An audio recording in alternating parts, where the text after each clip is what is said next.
ہم ذرا بتا دیں آپ کو کہ چاند اور رمضان کے کیا پلانز ہیں جناب سب کے۔ پاکستان میں ہمیشہ رمضان اور عید کا چاند نظر آنے سے پہلے بلا وجہ کا سمجھیں تنازع کھڑا ہو جاتا ہے۔ کبھی ملک کے مختلف حصوں میں مختلف دن رمضان یا عید منائی جاتی ہے، تو کبھی مذہب اور سائنس کے درمیان بحث شروع ہو جاتی ہے۔ یہ سب کچھ نہیں ہونا چاہیے، کیونکہ ہم چاہتے ہیں کہ باقی ممالک کی طرح ہم بھی ایک ہی دن چاند دیکھ کر عید منائیں اور رمضان کے روزے رکھیں۔ اگر بہت سی بھی عیدیں ہو جائیں تو کرنے دیں میں خوشی کا دن ہے جس نے جب کرنی ہے، لیکن اس حوالے سے موجودہ حکومت اور رویت ہلال کمیٹی بھی کئی بار آمنے سامنے آ چکے ہیں۔ مولانا خبیر آزاد کی بطور چیئرمین رویت ہلال کمیٹی تعیناتی کے بعد اس بار پہلی دفعہ رمضان کا چاند دیکھنے کے لیے اجلاس پشاور میں ہوگا، جس میں تمام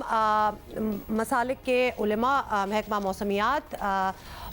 ہوں گے، لوگ جتنے بھی کنسرنڈ اتھارٹیز ہیں اور دیگر اداروں کے ذمہ داران ہوں گے۔ حکمت عملی سے تو یہی لگ رہا ہے کہ حکومت اور انتظامیہ اس بار پورے ملک میں ایک ساتھ روزہ اور عید منانے کے لیے پرعزم ہے۔ وفاقی وزیر سائنس اور ٹیکنالوجی فواد چودھری نے تو اس مرتبہ بھی 3 اپریل کو ٹویٹ میں بتا دیا کہ رمضان کا چاند 13 اپریل کو شام لاہور، اسلام آباد اور پشاور سمیت کئی شہروں میں واضح طور پر دیکھا جا سکے گا۔ 14 اپریل کو پہلا روزہ ہوگا۔ بہرحال اگر اس بار بغیر کسی تنازع کے حکومت اس مقصد میں کامیاب ہو جاتی ہے تو نہ صرف یہ ایک بہت بڑی خوشخبری ہوگی، بلکہ مستقبل کے لیے بھی عوام کی ذہنی اذیت سے ذرا ان کو نجات مل سکے گی۔ اور مولانا عبدالخبیر آزاد صاحب سے ہمیں بڑی امیدیں بھی ہیں، بڑی توقعات بھی ہیں کہ یہ ماڈرن ڈے کے تقاضوں کے مطابق جو ہے رویت ہلال کمیٹی کے آپریشنز کو اب آگے چلائیں گے۔ چیئرمین رویت ہلال کمیٹی ہمارے ساتھ ہیں، شکریہ مولانا صاحب۔ مولانا صاحب، ہمارے ہاں گزشتہ کئی سالوں سے رویت ہلال کا بڑا مسئلہ چلا آ رہا ہے، اس بار تو آپ نے کمیٹی کا اجلاس پشاور میں ہی رکھ دیا ہے، کیا امید رکھیں؟ امید رکھیں کہ اس بار پورا پاکستان ایک دن رمضان المبارک کا آغاز کرے گا، ایک ساتھ رمضان کا روزہ رکھے گا؟ میں نے اس اجلاس کو پشاور میں رکھا ہے تاکہ پشاور سے ایک وحدت کا پیغام جائے، اور اللہ تبارک و تعالیٰ سے دعا ہے کہ اللہ تعالیٰ اس پاکستان کو اور پاکستانی قوم کو ایک ہی دن روزہ عطا کر دے اور ایک ہی دن عید عطا کر دے۔ اس پر ہم بہت زیادہ ورک کر رہے ہیں، اور اگر اللہ تبارک و تعالیٰ نے دے دی اور ایسے خیر کے راستے بھی بن رہے ہیں تو انشاءاللہ العزیز آپ دیکھیں گے کہ قوم کے اندر ہمیں اور زیادہ وحدت نظر آئے گی، اور زیادہ اتحاد نظر آئے گا، اور زیادہ محبتیں جو ہیں نظر آئیں گی۔ اچھا مولانا صاحب، وزارت سائنس اینڈ ٹیکنالوجی کی جانب سے تو بتا دیا گیا ہے کہ 13 اپریل کو چاند نظر آ جائے گا۔ مفتی منیب الرحمان کو ایسے اعلانات پہ بڑا اعتراض ہوتا تھا، تو پوچھنا ہم آپ سے یہ چاہتے ہیں کہ آپ کو تو کوئی ایسا مسئلہ نہیں ہے؟ سائنس اینڈ ٹیکنالوجی کا آبویسلی کام ہی ہے کہ وہ پہلے بتا دیں، ان کے پاس اتنی ٹیکنالوجی ہوتی ہے، تو سب ٹھیک ہے؟ میں یہ سمجھتا ہوں کہ وزارت سائنس اینڈ ٹیکنالوجی جو ہے وہ ہمیں ٹیکنیکل جو سپورٹ ہے وہ دیتی ہے، اور اسی طرح محکمہ موسمیات ہو یا محکمہ سپارکو ہو، تو ہم نے ہمیشہ پہلے بھی اس کی کبھی نفی نہیں کی، اور اب بھی ہم اس کی نفی نہیں کرتے کہ جناب فنی تعاون نہیں ہوگا۔ ہم فنی تعاون جو ہے پہلے بھی لیتے تھے، اور انشاءاللہ العزیز مرکزی رویت ہلال کمیٹی، کیونکہ ہمارے جو مرکزی رویت ہلال کمیٹی ہے اس میں تمام ممبران تمام مسالک سے ان کا تعلق ہے، اور پھر اگر آپ آگے چل کر دیکھیں تو اس میں ہمارے جو 4 ممبر ہیں، ایک تو مذہبی امور وزارت مذہبی امور سے ہیں، دوسرا جو محکمہ موسمیات سے ہیں، تیسرا محکمہ سپارکو سے ہیں، چوتھا وزارت سائنس اینڈ ٹیکنالوجی سے ہیں۔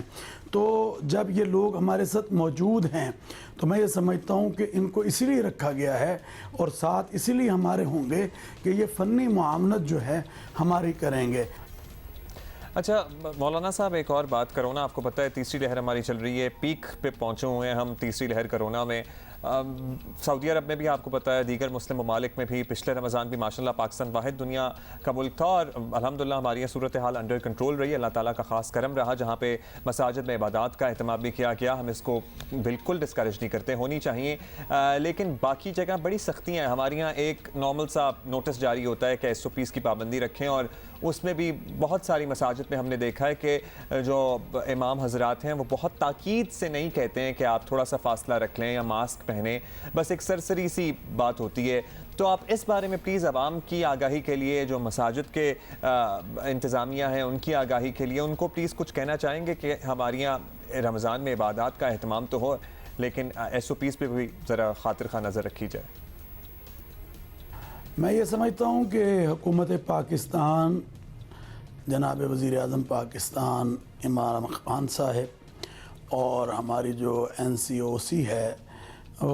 اس نے پہلے بھی بہت اچھے اقدامات کیے, اور ان اقدامات کی وجہ سے ہم نے دیکھا کہ لوگوں کو سہولت میسر ہوئی. اور پھر جب بہت زیادہ ضرورت پڑی تو ہم نے مسجدوں کے اندر, آپ نے دیکھا ہوگا کہ پچھلے سال 5, 6, 7 نمازیوں تک بھی محدود رکھا. مگر ہم یہ سمجھتے ہیں کہ یہ جو چیز ہے کرونا وبا, یہ اللہ تبارک و تعالیٰ کے سامنے گڑ گڑا کر توبہ استغفار کر کر ہی جائے گی. اور اس کی جو یہ تیسری لہر ہے یہ بہت سخت ہے. اس میں ضرورت اس بات کی ہے, جو NCOC اور ہماری حکومت پاکستان ہمیں ہدایات دے رہی ہیں SOPs کے حوالے سے, اور ہمیں یہ بتا رہے ہیں کہ ان SOPs پر عمل کیا جائے. اس میں سب سے زیادہ کیا ہے کہ ماسک کا استعمال کیا جائے, اس میں کیا ہے کہ سماجی فاصلہ رکھا جائے, اس میں کیا ہے کہ جب آپ مسجد میں آئیں تو فاصلے پر رہ کر نماز کو ادا کریں. تو اگر ہم یہ تمام چیزیں, اور وضو گھر سے کر کر آئیں, تو میں یہ سمجھتا ہوں کہ انشاءاللہ العزیز اس میں خیر ہوگی.